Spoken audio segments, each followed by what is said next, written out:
इससे ज़्यादा कोई दे सकता है क्या प्राइवेट जॉब में? और प्राइवेट जॉब में सर मेरा क्या हो सकता है? केवल एक स्कूल, यस, या किसी टेलीकॉम कंपनी में मैं जॉब करूं जिसमें वो फ़ोन वगैरह पिक करने का जॉब होता है, यस। तो अगर 8,000 10,000 आज मैं पर मंथ कमा रही हूँ तो क्या उससे मैं एक गाड़ी का सपना पूरा कर सकती हूँ क्या? क्या मैं अपने लिए एक प्लॉट खरीद सकती हूँ क्या? प्लॉट तो छोड़ो सर, जमीन भी नहीं आएगी सर। प्लॉट बनाना तो दूर की बात है, जमीन भी खरीद सकते हैं क्या? नहीं सर, आप लोग बोलते नहीं हो। पान खा के आए हो क्या? कोई रसगुल्ला मुंह में खा के आए हो क्या? नो। तो फिर हाँ या ना कुछ तो, ऐसे तो मत देखो, फिर आप मुझे ऐसे देखो, थोड़ा सा मूवमेंट तो करो, थोड़ा सा हिलो डुलो तो। माना सीरियसली सुनना है, लेकिन इतना भी नहीं कि ऐसे नहीं सर, थोड़ा सा मूवमेंट करिए तो सही बात है, नहीं है?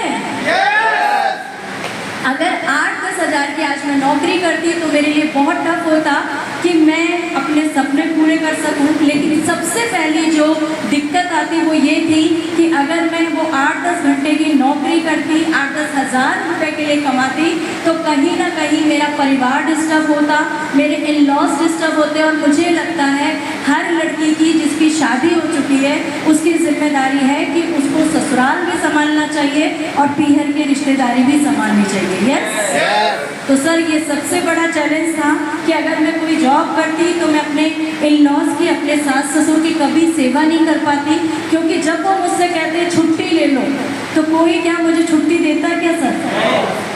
क्या मैं ये कहती कि नहीं नहीं मैं आ नहीं सकती क्योंकि मैं कमा रही हूँ, तो वो क्या सही होता क्या सर? नहीं होता। तब ऐसे में मैंने काम करने की इच्छा छोड़ दी। लेकिन कई बार क्या होता है, बहुत से लोग आपकी लाइफ में ऐसे आते हैं जो आपको बार बार ये एहसास दिलाते हैं कि तुम चाहे कितने ही पढ़े लिखे हो, लेकिन अगर कमा नहीं रहे हो तो तुम्हारी कोई वैल्यू नहीं है, यस। आपके साथ हुआ है क्या कभी ऐसा? हाथ खड़ा करें सर।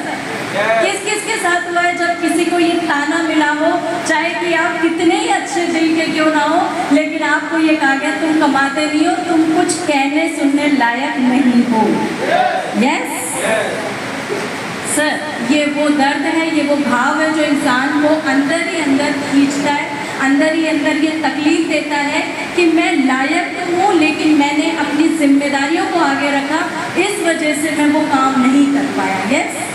ऐसा होता है। लेकिन सर मेरे को बार बार ये चीज़ फील होती थी कि मैं काम करने लायक हूँ, कर सकती हूँ, क्योंकि सर जो मेरा प्रेजेंटेशन रहता था स्कूल कॉलेज में, सर आज भी आप अगर कभी भी कोटा आए तो सर देखिएगा मेरे माता पिता ने पूरी अलमारी भरी हुई है हमारे जो हमको गिफ्ट्स मिलते थे, जो हमें मेडल मिलते थे, क्योंकि हम लोग शुरू से बहुत क्रिएटिव रहे हैं। हमारे मॉम डैड ने हमेशा हम लोग को आगे रखा है, स्टेज परफॉर्मर हम पहले से रहे हैं। आप तो आज आपको बताना चाहूँगी, यहाँ तक कि जब कोई नेता वगैरह आते थे तो हमारे स्कूल वाले हमें प्रेजेंटेशन करने की बोलते थे, तो ये इस तरह का माइक हमने बचपन से पकड़ा ऐसे हाथ में।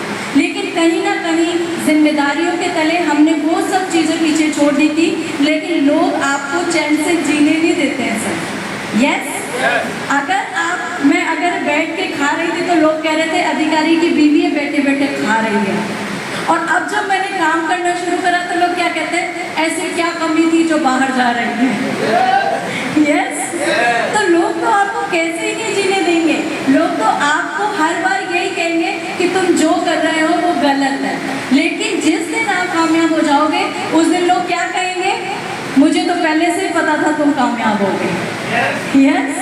ऐसा ही होगा। तो सर आज मैं आपको कहना चाहूँगी कि अगर आप लक्ष्य की ओर निकले हैं तो अंधे बन जाइए, बहरे बन जाइए और गूंगे बन जाइए।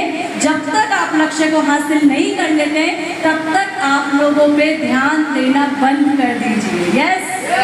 आज हम लोगों को गूगल पे सर्च करते हैं, खुद को इस लायक बना लीजिए कि लोग खुद आपको गूगल पर सर्च करें, यस।